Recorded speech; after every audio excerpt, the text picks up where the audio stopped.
Maratónica de Bioquímica 1, rumbo a su segundo parcial, organizada por la Sociedad Científica de Estudiantes de Medicina de la Universidad Nuestra Señora de la Paz, juntamente con el Comité Académico y la Cátedra de Bioquímica. Hoy contaremos con la participación de 3 ponentes destacados, quienes compartirán sus conocimientos para ayudarnos a prepararnos rumbo al segundo parcial. En primer lugar, tenemos a la auxiliar Valentina Daniela Vidales Caballero, estudiante de quinto semestre, auxiliar de microbiología teórica y auxiliar de bioquímica 1 y 2, tanto en teórica como práctica. Sin duda, su versatilidad y experiencia enriquecerán esta jornada. Agradecemos profundamente a nuestros ponentes por su compromiso y disposición para apoyarnos. Esperemos sea de gran utilidad para los estudiantes y damos por iniciada esta maratónica.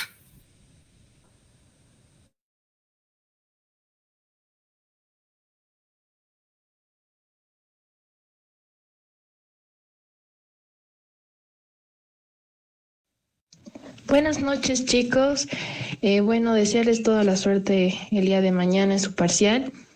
Muchas gracias a la SOCEM por la invitación. Esperemos que esta jornada les sirva mucho y que les podamos dar algunos tips que les sirva el día de mañana. Vamos a empezar con lo que sería el tema de equilibrio ácido-base. Siguiente, por favor. Debemos entender de que todo empieza con lo que es la ionización del agua. Normalmente, en la parte inferior vemos un cuadro, esta es la ionización normal del agua.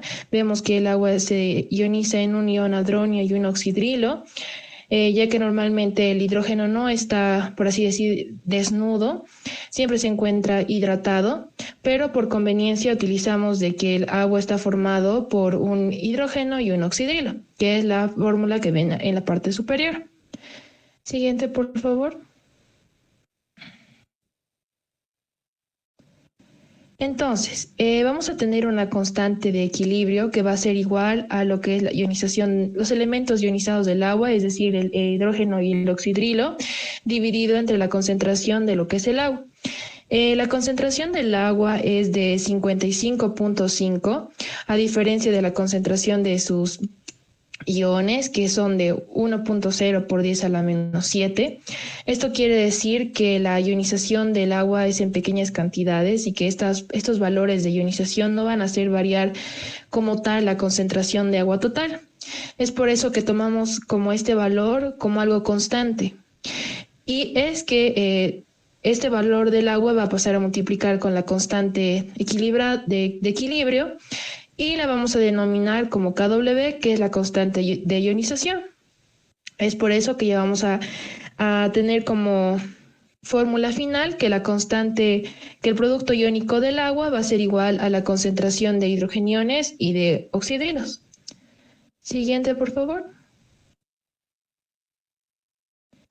Ahora, como les explicaba en la parte superior y les decía en la anterior diapositiva, la concentración de los componentes hidrógenos y oxidrilos es de 1.0 por 10 a la menos 7. Y sumando ambos exponentes nos da un valor de 1.0 por 10 a la menos 14. Es por eso que vamos a determinar que lo que sería nuestro producto iónico del agua va a ser igual a 1.0 por 10 a la menos 14. Ahora vamos a tener un ejercicio que dice cuál es la concentración de oxidrilos en una disolución cuya concentración de hidrógenos es de 2.5 por 10 a la menos 3. Lo que tenemos que hacer es despejar la fórmula. Vemos que tenemos el dato de la constante del producto del agua y tenemos el dato que nos están dando de la concentración de hidrógenos, que es de 2.5 por 10 a la menos 3. Despejando esta fórmula vamos a tener que la cantidad o concentración de oxidrilos es igual a la constante dividido entre la concentración de hidrogeniones. Si reemplazamos estos valores con los datos que nos dio el problema, nos da un valor de 4.0 por 10 a la menos 12 molar. Siguiente, por favor.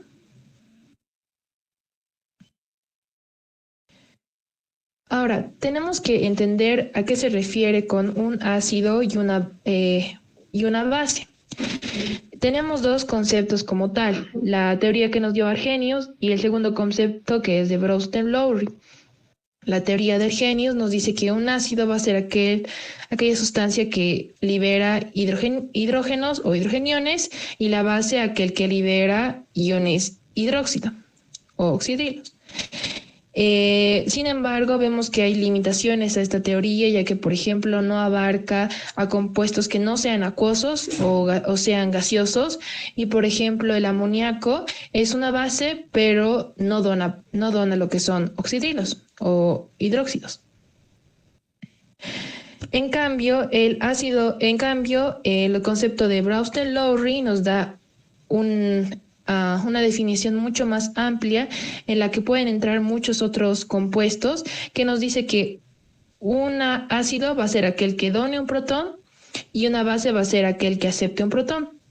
El caso que les decía del amoníaco sí entraría dentro de este concepto porque el amoníaco recibe lo que son protones, recibe lo que son hidrógenos. Siguiente, por favor. Entonces, a su vez, los ácidos y las bases se van a dividir en fuertes y débiles. En el punto número 1 tenemos lo que son los ácidos y las bases fuertes. Tienen unos cuadros, el primero son de ácidos fuertes y el segundo son de lo que son bases fuertes. Esto quiere decir que son aquellos compuestos que se disocian completamente en una solución. El segundo punto que tenemos es los ácidos y las bases débiles. Tienen ejemplos en la tablita que ven ahí, en la parte inferior, en el punto 2, que significa que no se ionizan completamente.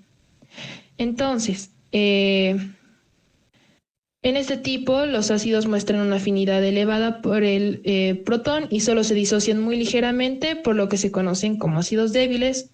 Estoy explicando un poquito más. Y en el caso de las bases son igual, no se disocian completamente. Siguiente, por favor. Es aquí ya que entramos a lo que es la determinación del pH y vamos a tener diferentes fórmulas. En la parte izquierda vemos lo que es el potencial de hidrogeniones, que lo definimos como menos logaritmo de la concentración de hidrógenos. Y si utilizamos las propiedades de logaritmos es que podemos despejar para encontrar la concentración de hidrógenos, que es 10 elevado a la menos del potencial de hidrogeniones. Ahora no tenemos que olvidarnos de que también tenemos el potencial de oxidrilos, que es igual al menos logaritmo de oxidrilos, que igual utilizando propiedades de los logaritmos es que tenemos que la concentración de oxidrilos es igual a 10 a la menos el potencial de oxidrilos, y que hay una relación entre ambos.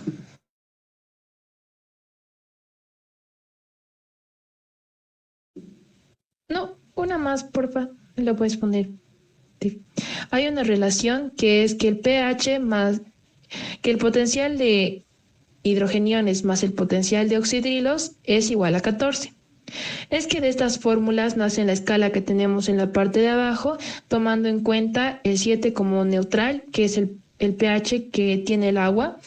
Ya en la parte del 0 al 6,99 ya estaríamos hablando de un compuesto ácido y de en adelante de un compuesto básico. Ahora sí, por favor, siguiente. Ahora hay un ejercicio bastante similar a la práctica que tenían o a la actividad que tenían de pH, y es justamente calcular el pH de las siguientes soluciones: del ácido clorhídrico y del hidróxido de sodio, el punto A y el punto B, dándonos las mismas concentraciones. Sin embargo, la resolución es bastante diferente. En el punto A vemos que al estar hablando de un ácido fuerte podemos utilizar de lleno la primera fórmula, que es el potencial de hidrogeniones. Entonces, si colocamos nuestra concentración en el logaritmo, nos da que es igual a 1. Ahora, en el punto B estamos hablando ya del hidróxido de sodio, un compuesto básico, de hecho una base fuerte. No podemos utilizar ya de lleno primero utilizar la fórmula de potencial de hidrogeniones. Tenemos que utilizar el potencial de oxidrilos y podemos utilizar en la parte inferior, si ven en esa burbujita, la relación que tenemos entre ambos del potencial de hidrogeniones y el potencial de oxidrilos. Vemos que hay una relación que pH más pOH es igual a 14. De esa forma podríamos encontrar el pH de la segunda solución. Es que entonces, colocando el valor de 0,1 al potencial de oxidrilos, es que nos da un valor de 1. Y ahora despejando la ecuación que tenemos en la parte de abajo, es que sabemos que el pH va a ser a 14 menos el potencial de oxidrilos, que hemos encontrado que vale 1, y nos da un pH de 13. Siguiente, por favor. Ahora, el pKa, y yo quisiera darles también una diferencia de qué es el pKa y el pH. Esto es algo que siempre se confunden y que es importante que ustedes sepan. El pKa no es más que una propiedad de un ácido, que es el valor del pH al cual es al 50% de este ácido en el que se encuentra disociado. Al decir que es una propiedad, estamos indicando cierta tendencia que va a tener a donar protones. Y si estamos hablando de un compuesto que dona protones, estamos hablando de un ácido. Entonces, definamos el pKa como la propiedad de nuestro ácido para donar protones, el cual es determinado por el valor del pH al cual el 50% se encuentra disociado. Ahora, vamos a definir cuál es la diferencia entre el pKa y el pH. El pKa, tienen que entender que al ser una propiedad va a tener un valor constante y que va a estar determinado a una temperatura determinada. El pH, en cambio, va a depender de la concentración que tengamos de protones, o en este caso, y eso significa que este valor puede cambiar. Si nosotros tenemos una solución ácida, sin embargo, le agregamos otra solución básica, vamos a neutralizar esta y ya no va a tener el mismo pH. Sin embargo, el pKa de cada compuesto es una propiedad ya determinada, constante, como les mencionaba. Siguiente, por favor. Ahora, para explicarles un poco más acerca de las curvas de titulación, y justamente esto es una de sus actividades que estaban igual de pH que tenían este semestre, es que vemos que tenemos que determinar cuál es el pKa viendo la curva de titulación, y solamente esto nos damos cuenta viendo el ejemplo de abajo. En el cuadro de abajo azulito vemos que se determina el pKa, por así decirlo, viendo las mesetas que hay en este. Y si vemos, por ejemplo, la primera meseta del ejercicio de arriba, Tefi, ¿puedes apuntar el de arriba? Vemos esa meseta, vamos a ver que va un poquito elevado a 2. Entonces podríamos determinar que es el ácido fosfórico o la glicina. Sin embargo, al ácido fosfórico, al tener un tercer pKa, lo vamos a descartar.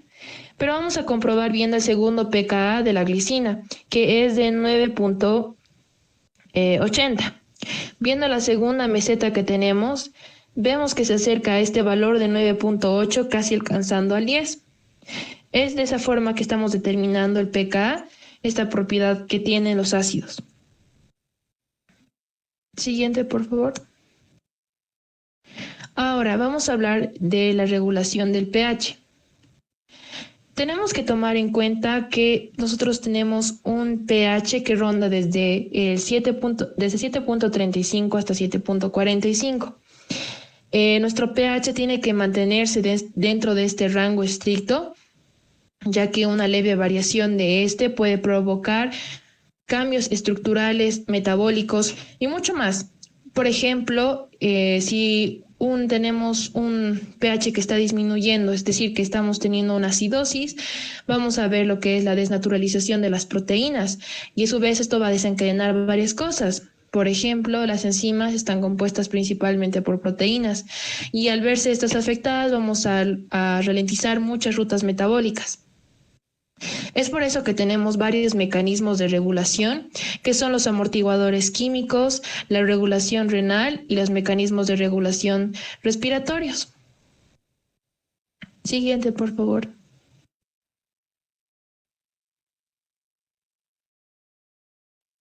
Ya.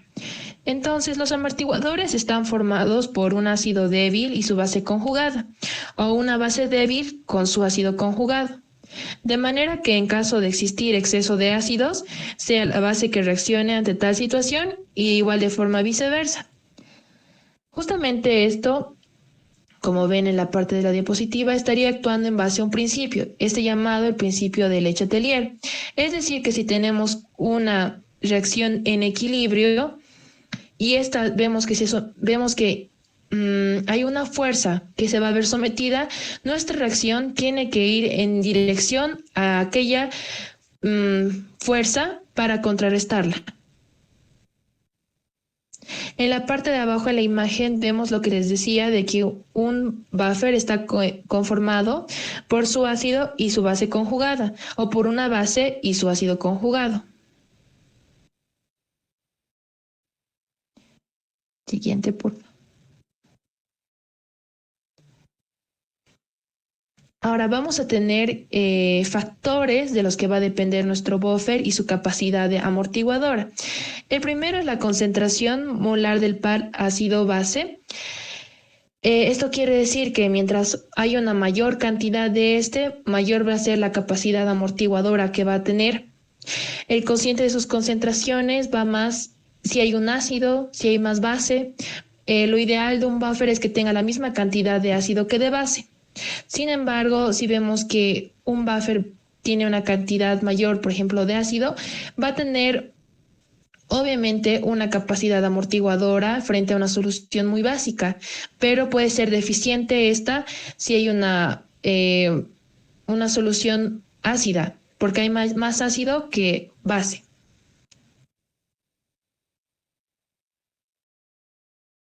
La ecuación de Henderson-Hasselbalch es aquella que ya va a relacionar lo que es el pKa y el pH. Y la vamos a denominar como pH es igual al pKa más logaritmo de lo que sería la base sobre el ácido. Ahora, siempre tienen que tomar en cuenta de que preguntas o ejercicios que incluyen, siempre va a haber ejercicios que incluyen la ecuación de Henderson-Hasselbalch. Así que esta ecuación siempre se la tienen que saber de memoria, ¿ok? Es importante saber de que si hay una misma cantidad de ácido que de base, el pKa va a ser igual al pH. Y esto lo vemos justamente desglosando la ecuación de Henderson-Hasselbalch. De Henderson-Hasselbalch. Esto viendo que si el logaritmo es igual a sobre 1, vamos a ver que el pKa es igual a 0 porque todo logaritmo sobre 1 es igual a 0.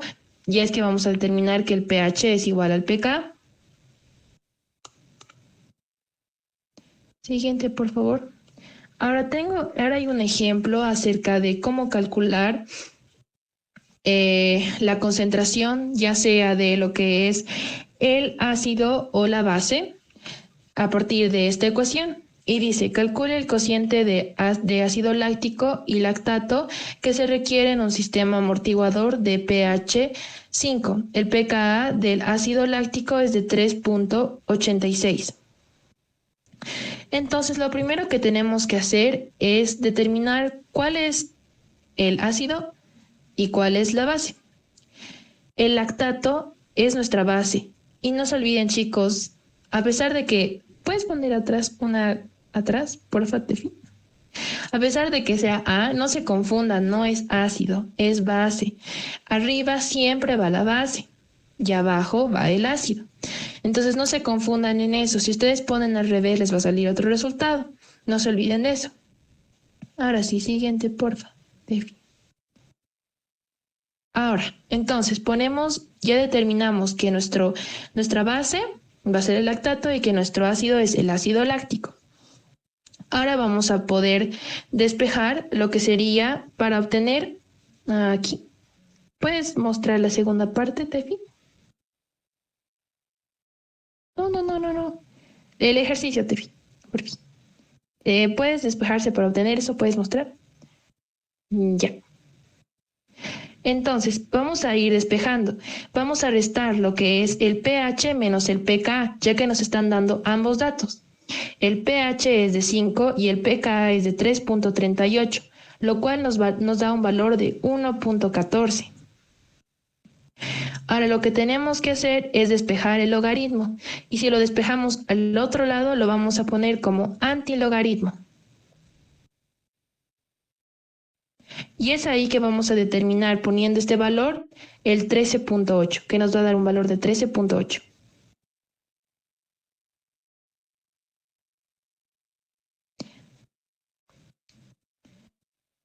Los amortiguadores fisiológicos, ya entrando de lleno, vamos a tener el primero, que es el amortiguador bicarbonato. El primero es el ácido carbónico y después vamos a tener lo que es el bicarbonato como tal.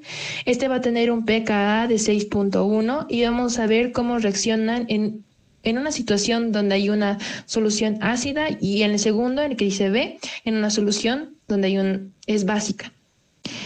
Entonces, vemos ahorita que tenemos nuestro ácido, no tenemos nuestro bicarbonato. Entonces, vamos a formar lo que sería cloruro de sodio, ya que nuestro bicarbonato le va a donar a lo que sería nuestro ácido clorhídrico y el hidrógeno que está donando el ácido clorhídrico va a pasar a lo que es el bicarbonato formando el ácido ascórbico. Si se puede ver ahí, en la segunda. Entonces, el ácido va a formar lo que es agua y va a formar lo que es el dióxido de carbono. El segundo caso en el que hay una solución básica, vamos a ver que el sodio va a ir a la parte del ácido ascórbico, se le va a donar a esa parte justo ahí. Y vamos a ver que nuestro oxidrilo le va a donar un hidrógeno formándose así agua.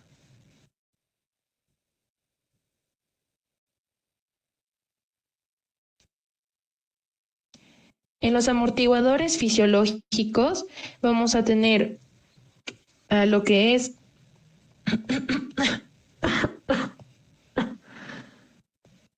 a nuestro dihidrógeno fosfato y a lo que es nuestro dihidrógeno fosfato.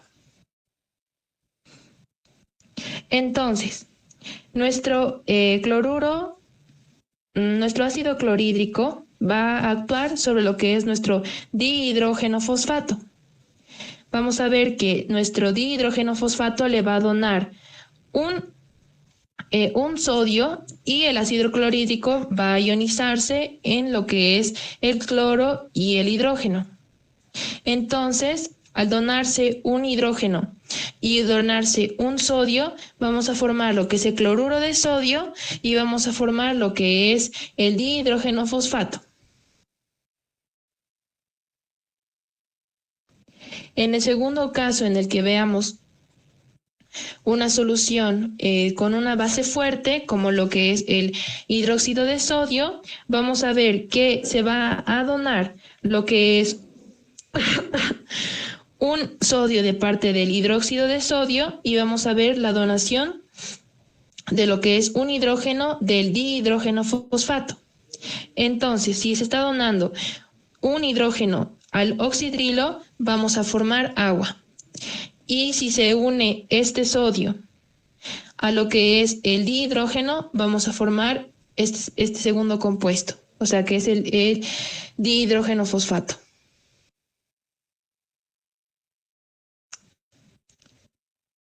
Ahora el compuesto de la hemoglobina. Vamos a ver que se genera dióxido de carbono por el metabolismo. Este se va a hidratar y va a formar lo que es el ácido ascórbico. Este a su vez va a donar lo que es un hidrógeno y se va a formar otra vez el bicarbonato. Pero ¿qué ocurre? Ingresa este hidrógeno a lo que es la circulación venosa y se une a lo que es la hemoglobina. Y la hemoglobina dona lo que es oxígeno al tejido periférico. No, al otro lado. Dona oxígeno al tejido periférico. es que tenemos ya la hemoglobina reducida. Y esta hemoglobina reducida no se puede quedar con este hidrógeno, ya que disminuiría el pH y no podemos disminuir lo que sería nuestro pH sanguíneo.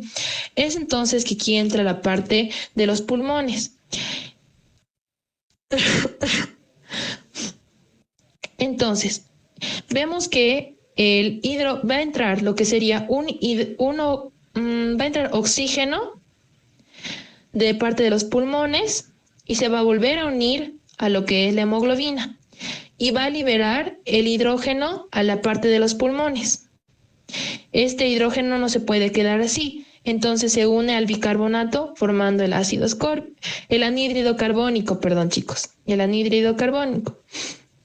Entonces, por medio de la anhidrasa carbónica, se va a ionizar en lo que es el agua y lo que es el dióxido de carbono y va a ser exhalado a través de los pulmones.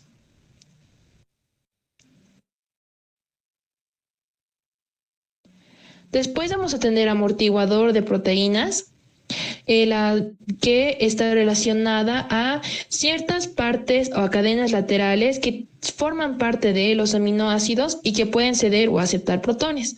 En este caso, tenemos un grupo amonio que puede actuar como una base débil y a un grupo carboxilo que puede actuar como un ácido débil. El grupo más eficaz que no se tienen que olvidar es el imidazol de la histidina, que tiene un valor de pKa de 6.1.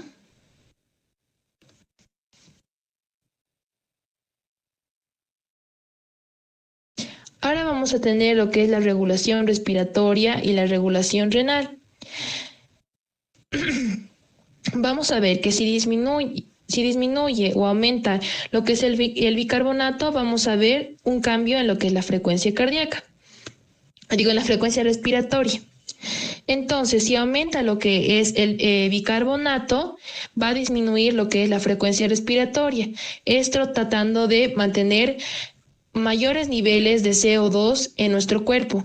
O sea, el CO2 al ser ácido va a tratar de regular lo que está provocando este aumento de bicarbonato, que suele ser básico.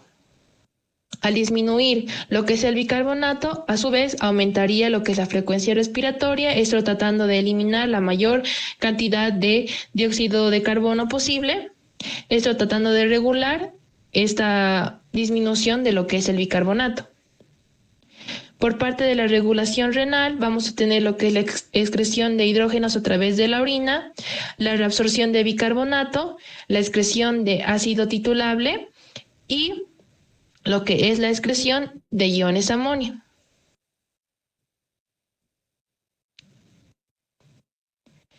Ahora, hay que recordar 3 partes. Primero, hay que recordar y memorizar siempre los valores normales, tanto a nivel del mar como en lo que es la ciudad de La Paz. Estos valores van a cambiar por la altura que hay de un lugar a otro, pero tienen que memorizarlos. ¿Y esto por qué? Porque si vemos una desregularización en estos valores, es que vamos a poder determinar si hay una acidosis, una alcalosis, de qué tipo de alcalosis o acidosis estamos hablando. Ese es el segundo punto, una irregularidad. Y el tercero es determinar los tipos. ¿Y cómo determinamos esto? Viendo qué irregularidades hay en el pH, en el nivel de CO2 y en el nivel de bicarbonato. Dependiendo eso, vamos a determinar si es una alcalosis, una acidosis, y si esta vez se subdivide en respiratoria o metabólica. Ahora, una memotecnia que nos dieron a nosotros es el MIRO. Significa que la metabólica tiene todas las flechas iguales y la respiratoria tiene las flechas opuestas.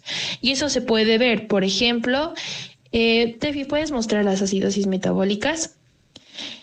Vemos aquí flechas en las acidosis metabólicas, todas iguales, todas en una misma dirección, ya sea hacia abajo o hacia arriba. Y en las alcalosis respiratorias vemos las flechas opuestas. Entonces, no se tienen que olvidar esto como una memotecnia. Vamos a ver de que dependiendo de qué patología estamos viendo, va a haber un tipo de compensación, esta ya sea a través de los riñones o a través de los pulmones. Esta tabla se la tienen que saber de memoria, chicos, y eso solo se puede determinar recordando los valores normales. Siguiente. Eso sería todo lo que es regulación de pH. Espero que les sirva, chicos.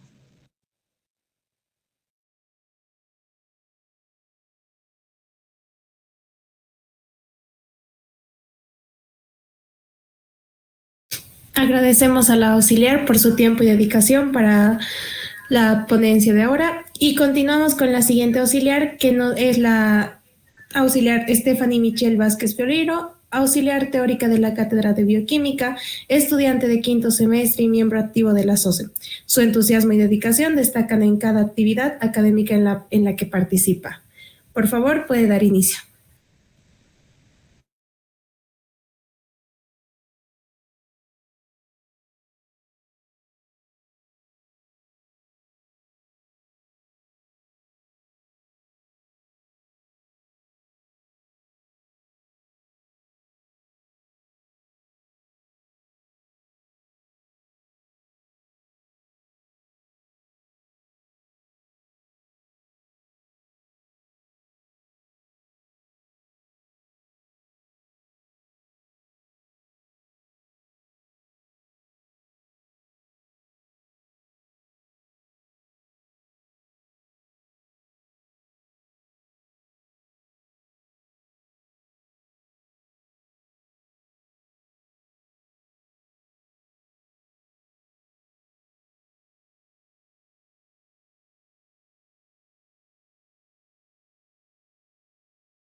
Perdón, creo que su micrófono está apagado.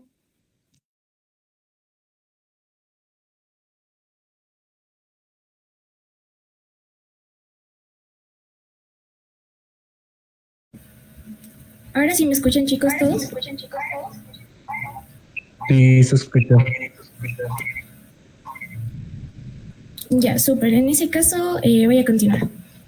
Bueno, lo que les estaba diciendo básicamente es que para hablar para hablar de proteínas tenemos que hablar primeramente de aminoácidos, ya que van a ser los aminoácidos los que van a componer las proteínas en su totalidad. Solo vamos a tener 20 aminoácidos existentes. Estos se van a recombinar varias veces para crear todas las proteínas y péptidos, enzimas, etcétera, y estos también van a ser los que les van a otorgar su función. Tenemos varias maneras de clasificar estos aminoácidos. Pueden ser entre proteicos y no proteicos, esenciales y no esenciales, glucogénicos y cetogénicos. Y otra característica que vamos a tener gracias a estos van a ser las biomoléculas. Aquí tenemos algo muy importante que se tienen que aprender, chicos. De 2 a 10 aminoácidos van a constituir un oligopéptido, o sea, que una cadena que ya tenga más de 2 aminoácidos, o sea, 2 o más aminoácidos, ya se va a considerar un péptido. De 11 a 50 ya vamos a tener lo que son los polipéptidos y más de 50 ya vamos a tener lo que son las proteínas. Bueno, los aminoácidos como elementos separados, por así decirlo, van a ser cristalinos, van a ser solubles en agua, y en soluciones ácidas y básicas bastante diluidas, van a tener un punto de fusión bastante alto que va a ser 200 centígrados. La mayoría van a ser incoloros, excepto la tirosina, triptófano y fenilalanina, que van a tener la capacidad de absorber la luz ultravioleta. Los aminoácidos van a ser tanto levo como dextrorotatorios, y eso va a ser lo que nos va a ayudar a tener lo que son los enantiómeros o también llamados isómeros ópticos, que básicamente son la misma molécula pero vista en modo espejo, por así decirlo. Esto es algo muy importante que se tienen que aprender, chicos, muy bien. Como la auxiliar Vale estaba diciendo hace un momento, en los aminoácidos vamos a tener lo que es su grupo amino y su grupo carboxilo, que ambos van a van a coadyuvar a la regulación del pH. Bueno, algo también muy importante de la estructura general de los aminoácidos van a ser la cadena lateral R. Este grupo R va a poder variar dependiendo de todos los aminoácidos. Vamos a tener también lo que van a tener que hacer es reconocerlos a través de imágenes. Y aquí les voy a dejar un tip para que lo hagan. Los aminoácidos de cadena lateral alifática van a ser todas aquellas que tengan un carbono y un hidrógeno. Las hidroxiladas siempre se van a caracterizar por tener un grupo oxidrilo de manera obvia. Los sulfurados de igual manera van a tener un azufre en su composición. Algo interesante que va a ser bastante fácil para ustedes reconocer van a ser los aminoácidos de cadena lateral aromática, que van a tener un anillo de 6 carbonos con enlaces dobles alternados. De seguro ya han debido ver la estructura, es así hexagonal y bueno, van a tener los dobles enlaces, es claro. Ya pasando a lo que son los aminoácidos de cadena lateral ácida, vamos a tener que van a tener su grupo carboxilo. Como ya habíamos dicho, este va a ser un ácido débil. Los básicos van a tener su grupo amino más resaltado. Igual, vamos a tener que esta es una base débil. Y los inmínicos que van a tener de igual manera un grupo amino, solo que este va a estar formado un pentanillo, ¿no ve? O sea, este grupo amino no va a estar suelto. Ya hablando de las cargas, vamos a saber que los aminoácidos tienen la capacidad de encontrarse en la forma zwitteriónica, que es básicamente cuando el grupo amino y el grupo carboxilo van a tener cargas iguales opuestas, que cuando se juntan van a tener una carga neutra y esta va a ser compatible al pH humano. Ahora, para entrar a lo que son los aminoácidos polares, no polares y con carga y sin carga, les dejé esta tablita que básicamente se resume en el cuadro de acá. La polaridad se va a referir en la afinidad que tiene el aminoácido con el agua, o sea que sea hidrosoluble y no hidrofóbico. La carga va a hablar de la propiedad eléctrica que va a tener interacciones con otros iones y bueno, estas dos características van a afectar a lo que va a ser el plegamiento y la función que van a tener en nuestro cuerpo. Aquí tenemos ya enlistados los aminoácidos tanto polares como no polares, y los polares se van a dividir en aquellos que van a tener carga y aquellos que no van a tener carga. Se los puse así de manera ordenada, cosa que ustedes puedan hacer, puedan tratar de hacerse una memotecnia. La verdad es que no me doy tiempo para hacérselo una, pero pueden sacarle un screen y con eso ya tratan de hacerse una memotecnia que ustedes puedan entender en su casa. Ya, ahora vamos a pasar a la segunda manera de clasificar a nuestros aminoácidos, que van a ser los aminoácidos esenciales. Estos se van a referir a que nosotros no vamos a poder producir estos aminoácidos de manera natural, por lo tanto sí o sí los vamos a tener que obtener a través de la dieta. Estos se van a encontrar en alimentos como la soya, los frijoles, garbanzos, pistachos y en todos los tipos de carne, como lo son pollo, pescado, cerdo, etc.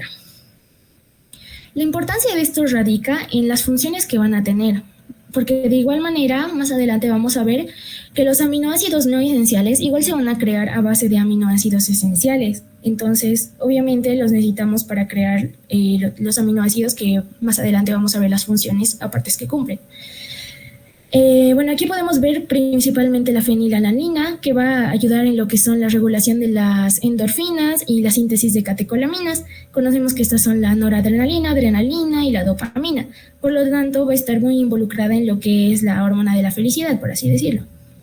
También tenemos lo que es la isoleucina, que va a coadyuvar en lo que es la síntesis de hemoglobina, en la síntesis de fibras musculares y va a ayudar a la metabolización de glucosa. La leucina va a ser aquella que va a estar constituyendo la insulina y también va a estar en la cicatrización. La lisina, al unirse con la vitamina C, va a producir la L-carnitina, que va a ser muy importante en lo que es el metabolismo de ácidos grasos. Y bueno, así podemos ver todos los demás ejemplos de nuestros demás aminoácidos esenciales.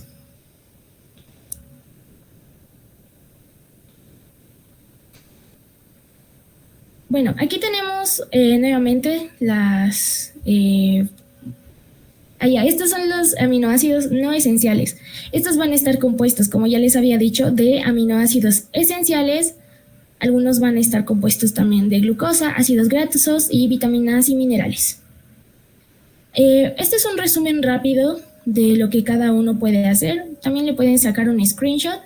Y esto es bastante necesario que se lo sepan, porque así pueden saber que a una deficiencia proteica en la dieta puede afectar a todo esto, chicos. Todo esto se puede ver afectado. Aquí podemos ver, este es muy importante, por ejemplo, el ácido glutámico, que va a ser un neurotransmisor. De igual manera, en esta anterior diapositiva podemos ver a la fenilalanina. Esta va a ser muy importante ya que va a ser parte de la catecolamina. De las catecolaminas, que sabemos que van a crear hormonas que son necesarias para el funcionamiento normal y correcto de nosotros. Ya pasando a lo que son los aminoácidos glucogénicos y cetogénicos, todos los que tenemos en la parte de arriba van a ser los glucogénicos. Se llaman glucogénicos porque gracias a ciertos mecanismos van a convertirse en intermediarios y van a entrar al ciclo de Krebs, que lo van a ver el próximo semestre. Estos se van a ir al hígado y van a participar en el proceso que es la gluconeogénesis. La gluconeogénesis va a ser la creación de glucosa a partir de sustratos que no son carbohidratos o glucosa como tal, sino que en este caso son aminoácidos. Después tenemos el único aminoácido que es netamente cetogénico. Este se va a convertir en acetil-CoA o acetoacetato, y que estos son cuerpos cetónicos y van a igual ayudar a la generación de energía en casos extremos, por así decirlo.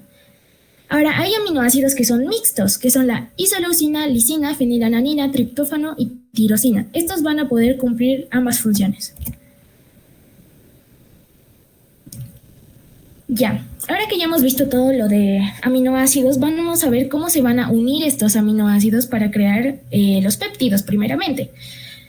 Estos se van a unir gracias a un enlace peptídico. Como recuerdo, vamos a tener que los péptidos van a ser la unión de 2 o más aminoácidos. Ya, este enlace peptídico va a ser un enlace covalente. La covalencia no significa más que van a ser 2 átomos que van a compartir uno o más pares de electrones. Y este va a ser un enlace covalente tipo amida. Esto lo único que significa es que se va a unir nuestro grupo amino con nuestro grupo carboxilo. La unión se va a dar principalmente entre el nitrógeno y el carbono y va a liberar agua para que se puedan unir. Este va a ser un enlace parcialmente doble. Va a estar más resistente cuando sea una configuración trans, es decir, cuando, por así decirlo, el aminoácido se dé la vuelta. Es decir, que nuestro grupo carboxilo esté para abajo y nuestra cadena aérea esté para arriba. Y va a tener un carácter polar. ¿Por qué? Este carácter de doble enlace se va a dar porque va a haber una resonancia, que básicamente es la atracción electrónica que van a tener entre el grupo carboxilo y el nitrógeno. Esto va a crear rigidez. La doc ya les ha debido dar este ejemplo, pero es lo mismo que vemos acá, ¿no ven? Hay como que 2 palitos. No sé si alguna vez han hecho maquetas en el colegio donde ponían una bolita de plastoformo, un palito y otra bolita de plastoformo. Ambas bolitas de plastoformo podían moverse libremente, mientras que si nosotros le ponemos 2 palitos, las 2 bolitas ya no se van a poder mover tan libremente, sino que van a tener un movimiento parcial. Por eso es el carácter parcial de doble enlace. A lo que la configuración cis se refiere, es que todos están organizados de esta manera, ¿no ve? Uno al lado de otro. Esa va a ser la configuración cis. Perdón, chicos. Que todos van a estar rectos, digamos. Ahora, como todas las cadenas R van a estar acumuladas a un lado, van a tener una repulsión estérica. Entonces, por eso va a ser más inestable la configuración cis. Y por eso la configuración trans es mejor en lo que concierne a lo que es la rigidez. Y se dice que el enlace va a ser polar porque va a haber la diferencia de electronegatividad en lo que va a ser el grupo carboxilo y nuestro grupo amino. Bueno, aquí se los puse las 2 ilustraciones. Esta es una ilustración literal de cómo va a estar, de cómo se van a unir. Aquí podemos ver el enlace peptídico entre el grupo carboxilo y nuestro grupo amino. Aquí de igual manera, enlace entre el grupo carboxilo, recordemos grupo carboxilo, doble enlace oxígeno, nuestro grupo amino, su hidrógeno, nuestra cadena lateral. Aquí podemos ver una configuración trans, ¿no ven? Porque estas son las cadenas laterales R y podemos ver, una está mirando para arriba, otra para abajo, para arriba, para abajo. Entonces, esta va a ser una unión más sólida. Bueno, la importancia también de los péptidos radica en que pueden estar siendo parte de neurotransmisores, como van a ser las encefalinas, que van a ser inhibidores del dolor en las fibras nerviosas, las beta-endorfinas, que van a bloquear la sensación de dolor, la sustancia P, que va a participar en la percepción del dolor, también van a ser parte de antibióticos, antioxidantes, etcétera, etcétera. Entonces, aquí podemos ver la importancia del consumo de proteínas, sobre todo de aminoácidos esenciales en la dieta. Ya pasándonos de lleno a lo que son proteínas, vamos a poder clasificarlas en tres maneras. Según su composición, vamos a tener lo que son las proteínas simples y las proteínas conjugadas. Según su conformación y solubilidad, vamos a tener lo que son las fibrosas y las globulares. Y según su función, vamos a tener enzimas, de las cuales mi compañero Adrián Tito les hablará más adelante. Vamos a tener la función de almacenamiento, transporte, aquellas que van a podrán ser contráctiles, aquellas que van a estar en forma de protectoras de la sangre, las toxinas, hormonas, que también son muy importantes, estructurales. Bueno, las proteínas simples básicamente van a ser aquellas que solo van a estar formadas específicamente por aminoácidos, no van a tener nada más. Un ejemplo de estas en el cuerpo serían la albúmina, la queratina y el colágeno. La albúmina sabemos que está en la sangre, colágeno en la piel, etc. Conjugadas.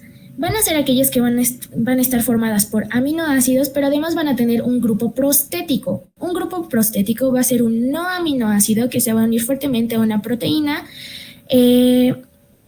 Comúnmente se van a unir a esta de manera covalente. Ya hemos hablado sobre lo que es la unión covalente. Un ejemplo de esto sería la hemoglobina, las glucoproteínas y las lipoproteínas. Ya pasando a lo que es según su solubilidad, vamos a tener dos tipos de proteínas que van a ser primeramente las fibrosas, aquellas que van a estar unidas que van a ser una o más que van a estar unidas a una cadena en un solo eje. Aquí podemos ver en este caso son solo dos cadenas de aminoácidos y lo que está en rojo sería el eje. Un ejemplo de esta sería el colágeno, que lo tenemos aquí nuevamente. Y también tenemos lo que son las proteínas globulares, que básicamente van a hacer lo mismo, pero en vez de rodear a un solo eje, van a estar rodeadas de manera redondeada, como podemos ver en esta imagen. Y aquí sería otro ejemplo, pero este ya es un poco más grande.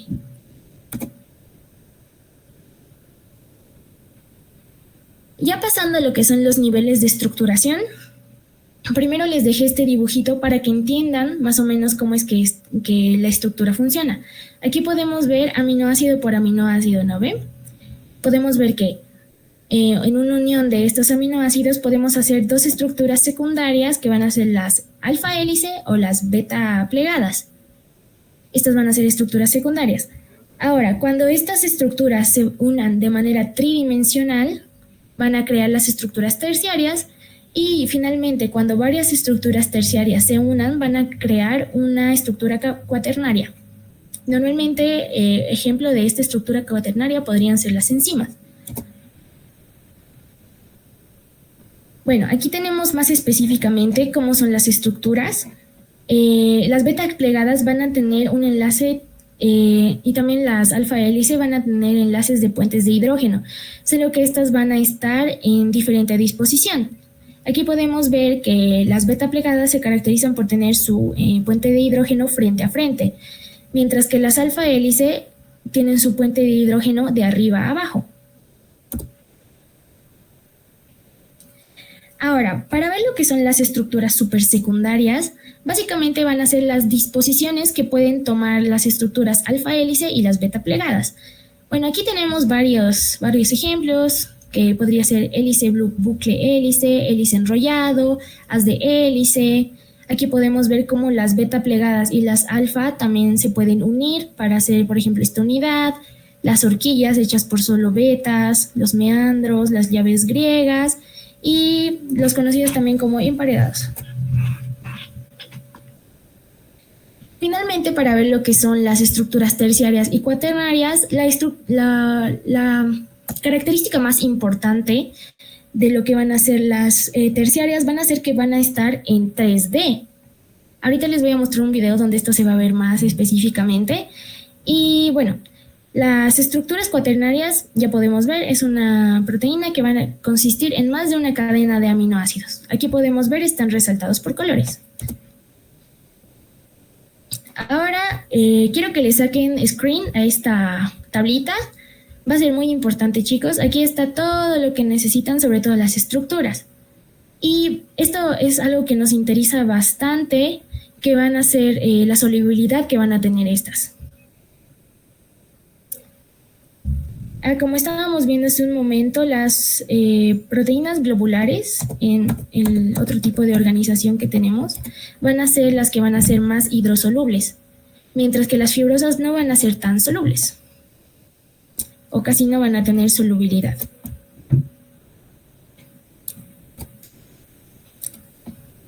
Ya, súper. Entonces, ya hablando sobre lo que es el plegamiento de las proteínas, se basa también en lo que ya hemos visto, sus niveles de estructura. El ensamble que van a poder tener les va a dar el nivel de estructura. Hay algunas que solo van a llegar a estructura terciaria y otras que sí van a llegar a estructura cuaternaria. Este plegamiento de proteínas en mamíferos siempre va a estar asistido por lo que son las chaperoninas o proteínas chaperonas. Tal cual dice su nombre, van a ser chaperonas que van a ver que, como en la antigüedad, que las damas no estén solas ni se desvíen del buen camino, por así decirlo, ¿no ve? Estas van a asistir el plegamiento, ya que van a tener una forma de barrilcito, esta forma va a ayudar a que las proteínas puedan desarrollarse en un entorno aislado y que puedan regresar a la forma que deben tener. Aquí está el video que les decía.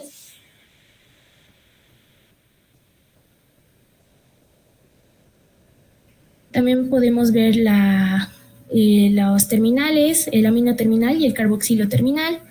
También ya podemos ver aquí las hojas beta plegadas formándose.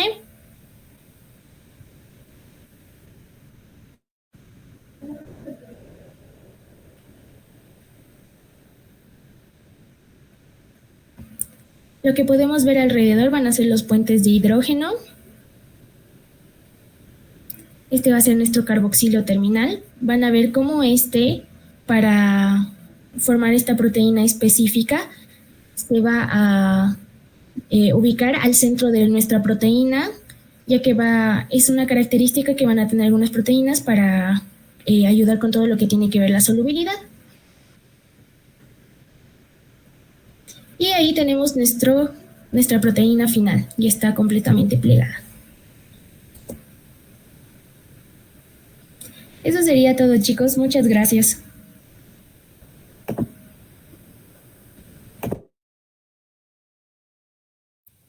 Agradecemos a la auxiliar Stephanie por su ponencia, que ha estado muy interesante, y también por su tiempo. Para finalizar, tenemos al ponente, al auxiliar Adrián Tito Murillo, auxiliar teórico de la Cátedra de Bioquímica, auxiliar práctico de la Cátedra de Patología 1 y 2, vicepresidente de la SOCEM y estudiante del séptimo semestre. Su amplia experiencia académica será de gran aporte para nuestra preparación. Entonces, le cedemos la palabra. Buenas noches, chicos, muchas gracias. Muchas gracias igual a mis compañeras, a Stephanie y a Vale, lo hicieron súper bien. Esperemos nuevamente, como repitieron mis compañeras, que esta maratónica les sea de mucha ayuda y les vaya súper bien en su parcial. El tema de enzimas es algo corto, pero es muy importante. Ya primero que nada, ¿qué son las enzimas? Bueno, las enzimas son proteínas especiales, valga el término, son biocatalizadores. ¿Esto qué implica? Son como unas proteínas con superpoderes que aceleran las reacciones químicas, pero no se gastan ni se llegan a alterar como tal. Aparte, son proteínas globulares y son solubles en agua, lo que les permite funcionar bien en medios acuosos como el citoplasma o en la sangre. E igual pueden actuar dentro de la célula, intracelular, o fuera de ella, extracelular. Ya, por ejemplo, la amilasa salival está en nuestra boca como tal, entonces comienza la digestión del almidón en nuestra boca como tal. Entonces, sin esa enzima, este proceso sería sumamente largo, digamos. Entonces, las enzimas están prácticamente en todo nuestro organismo y forman parte de cada cosa que hacemos. Vamos a ir dando ese tipo de ejemplos a lo largo de esta ponencia. Siguiente, por favor. Ahora, ¿por qué son importantes las enzimas? Bueno, en sí son totalmente vitales para la vida, ya que sus reacciones químicas, como ya mencioné, sin estas serían tan lentas que pues no podríamos vivir prácticamente sin ellas. Aquí, como se puede ver, nos ayudan a la digestión, nos ayudan a obtener energía de los alimentos, nos ayudan a construir estructuras celulares, la reparación celular, que es muy importante, a transmitir señales nerviosas, la sinapsis, a mover nuestros músculos en sí. En todo nos ayudan las enzimas. Por ejemplo, otro ejemplo que es muy común, digamos, la lactasa. La lactasa, cuando esa enzima no está en nosotros, ahí están las personas que son intolerantes a la lactosa. Es porque tienen esa carencia de esa enzima, entonces debido a eso les da la intolerancia a la leche, por así decirlo. Siguiente, por favor. Ahora, esta tabla es de la doctora Sumarán. O sea, como les dije, digamos, la lactasa es un ejemplo, pero aquí hay otros ejemplos que suele usar la doctora, que, digamos, puede ser la enzima no funcional, es un daño ocasionado. Pero lo que más le suele gustar es la fosfatasa alcalina, que es la obstrucción biliar y es el cáncer de huesos. Y otra puede ser también la transaminasa glutámica pirúvica, que esa es la evalúa la hepatitis. Esa tabla es sacado de sus diapositivas de la doctora Sumarán. Les recomiendo aprendérselas. Si quieren sacar una captura, no hay ningún problema. Cada una es muy importante, pero esas dos que mencioné son de las favoritas de la doctora, ¿ya? Siguiente, por favor. Ahora, como propiedades generales, bueno, las enzimas son altamente específicas. O sea, cada enzima reconoce un solo tipo de sustrato o a un grupo muy similar a ese. Ahora, no cambian el equilibrio de su reacción. O sea, solo hacen que llegue a ocurrir más rápido. No va a alterar, digamos, nada en el metabolismo como tal o en el organismo, pero sí va a ayudar a que se produzca de manera más rápida. Y son totalmente específicas. Otro ejemplo, como mencionado, digamos, vale en pH, la anhidrasa carbónica cataliza la reacción del dióxido de carbono y agua en los pulmones en milisegundos. O sea, ahí entran las enzimas en pequeñas cosas que ya han visto en otros temas, pero que no sabían que estaba ahí. Entonces, siguiente, por favor. Ahora, ese es el punto más importante, el sitio activo. O sea, es como tal, es la zona de la enzima en donde se une el sustrato y ocurre la reacción. Tiene una estructura tridimensional específica que contiene aminoácidos estructurales, que son los que dan forma, los aminoácidos orientadores, que son los que dirigen al sustrato, al sitio activo, aminoácidos de fijación, que unen el sustrato, como se puede ver en la imagen. Es una hendidura, es como una herradura, ¿verdad? Que está así, es como una pieza de Lego prácticamente, que va justo ahí, digamos. Y tienen aminoácidos catalizadores que realizan la reacción como tal. Entonces, el sustrato se une y hace que, o sea, se potencie, eso es, o sea, es como que tenga superpoderes, valga el término. Entonces, otra vez vamos al ejemplo de la anhidrasa carbónica, que ahí le ayuda, por ejemplo, el zinc en el sitio activo y ayuda a convertir el dióxido de carbono en bicarbonato, por ejemplo. Ahí es como que ese sitio activo es como un punto en el que lo va a potenciar 1.000.000 de veces más. ¿Ya? Siguiente, por favor. Ahora, la doctora Sumarán siempre hace énfasis en la clasificación de enzimas por su función. Ya, entonces sí que habla de cada una, pero vamos a resumirlo un poco para que se les quede. O sea, la tabla es como que un resumen para que se les sea más fácil acordarse. Por ejemplo, tenemos el tipo, que es óxido reductasa, que esta ayuda en redox. ¿Qué es redox? Esa transferencia de electrones a oxidar, por así decirlo, valga el término. Y un ejemplo es el deshidrogenasa. Otro tipo es la transferasa, que estas son las que transfieren grupos funcionales. Un ejemplo sería la transaminasa. Otra sería las hidralasas, que son hidrólisis de enlaces. Un ejemplo serían las proteasas o la lipasa. Siguiente, por favor. También aquí ya tenemos otro tipo que se llaman liasas. Entonces, ¿estos de qué se encargan? Rompen o llegan a formar dobles enlaces. Un ejemplo serían las descarboxilasas. Otro tipo son las isomerasas. ¿Qué estas en qué ayudan? La isomerización, en español, digamos, cambian la forma de la molécula. ¿Ya? Un ejemplo es la fosfoglucasa isomerasa. Otro tipo son las ligasas. ¿Esas en qué nos ayudan? En unión con ATP o unión de moléculas usando ATP, digamos. Esto es para energía prácticamente. Que un ejemplo sería la DNA ligasa.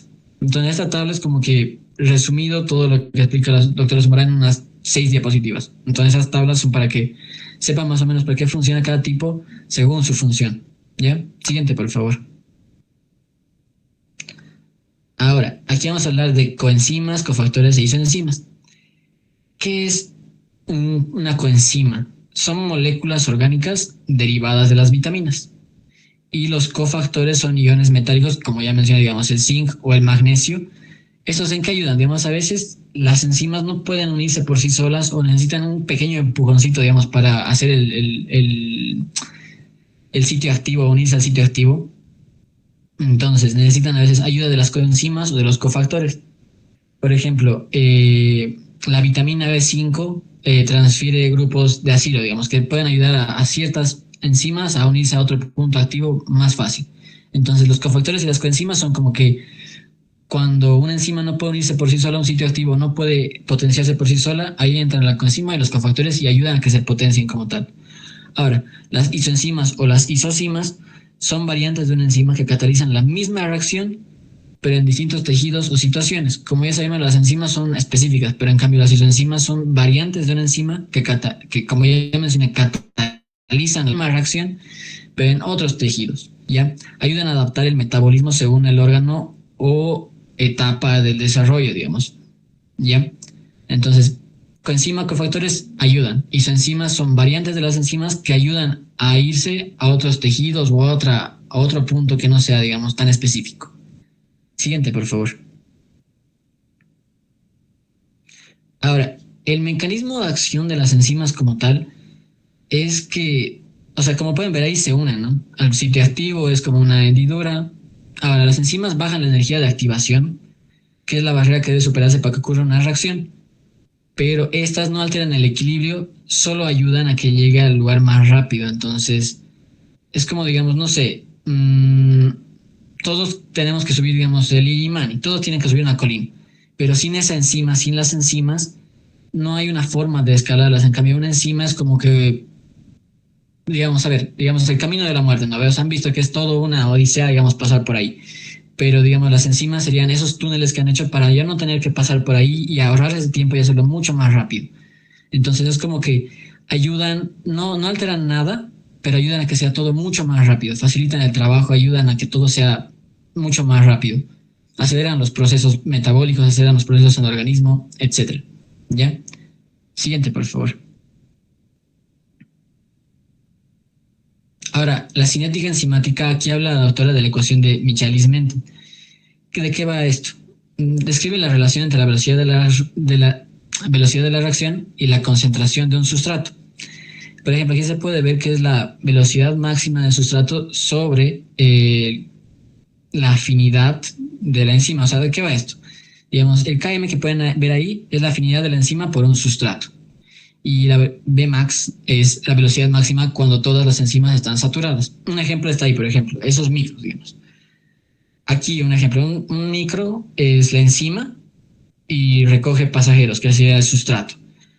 El Km vendría a representar la facilidad con la que los pasajeros entran. Ahí mira, un micro súper saturado.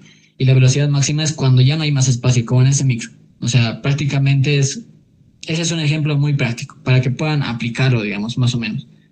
¿Ya? No suele preguntar mucho esto la doctora, pero para que lo tengan en cuenta, así funciona. ¿Sí? Siguiente, por favor. Ahora, la regulación de la actividad enzimática.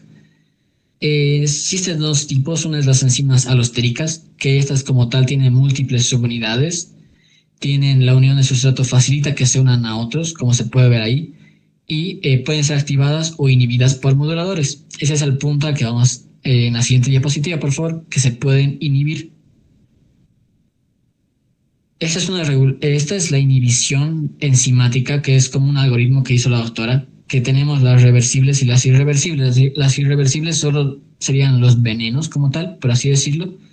Y en las reversibles existen la competitiva, la no competitiva y la acompetitiva. En la competitiva es como que el inhibidor compite por el sitio activo, o sea, se van a pelear, como se puede ver ahí. El inhibidor competitivo está ahí abajo, Tefi, en esa imagen amarilla.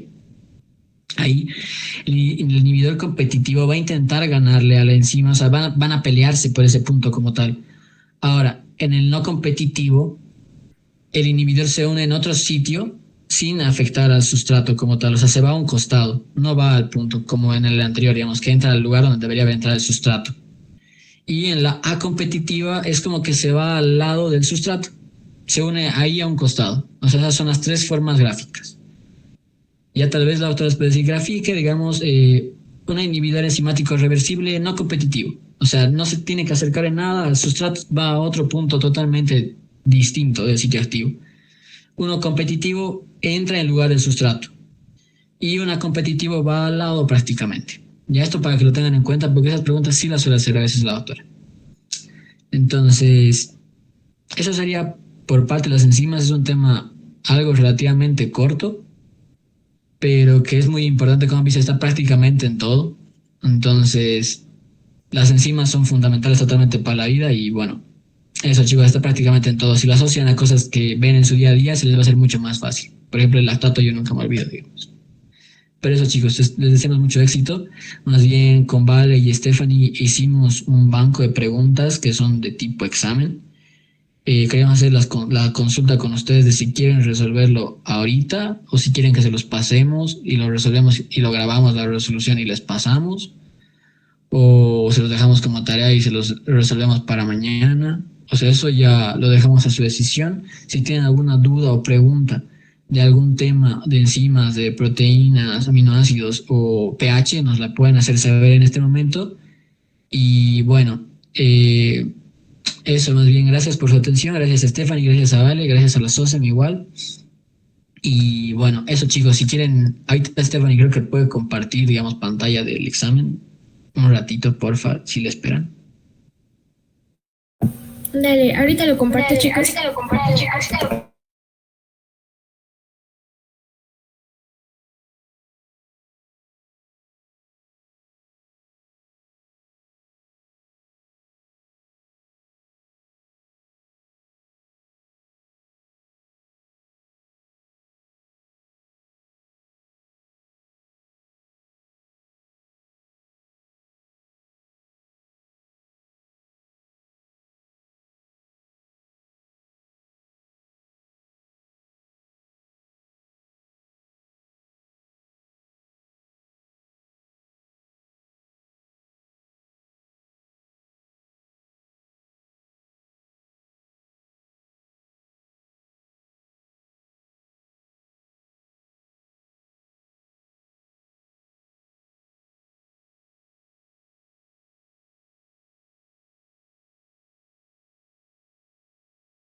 Ya chicos, como les dijimos, este es el banco de preguntas. Creo que eran aproximadamente 40 preguntas.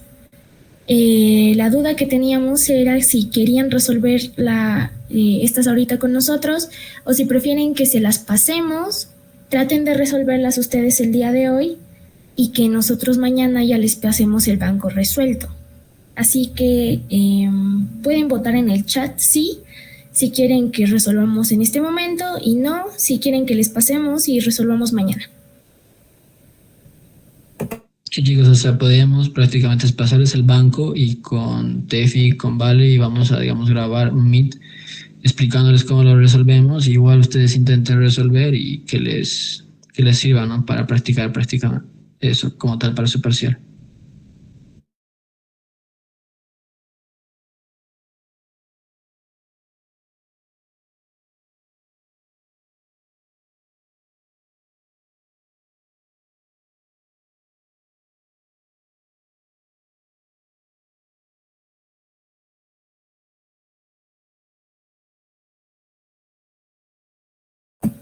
Ya chicos, viendo que la mayoría están votando por la opción que no, entonces cada uno de los auxiliares va a proceder a pasarles el banco de preguntas y ustedes lo resuelven individualmente o en grupos.